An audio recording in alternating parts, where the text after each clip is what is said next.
So, who have we got? My name's Sebastian Barbernick. I'm Johannes Signal. And what's the group name? With the Hoodie Crows. So what are you doing in Llanelli? We're on tour currently in West Wales and playing a couple of gigs in pubs and a couple of house concerts as well. So where's your hometown? Well, I'm from Stuttgart in the south of Germany. Stuttgart, yeah. And I'm from near Frankfurt. So Frankfurt. So what kind of music are you playing?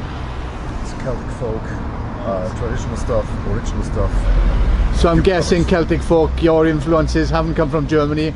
They come from Ireland, Wales, Scotland, Brittany. Wales, yeah. Brittany, Yeah.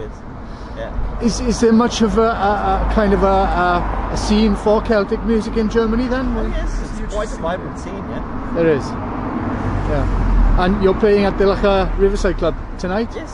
8 o'clock? 8 o'clock. 8 o'clock, 8:30. Yeah, and that's an open mic night. Yes. Yeah. So if people want to go down and see you, what can they expect? What kind of any numbers that we might know?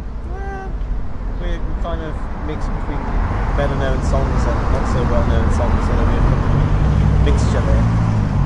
There we are, great, thanks for speaking to us, thank you.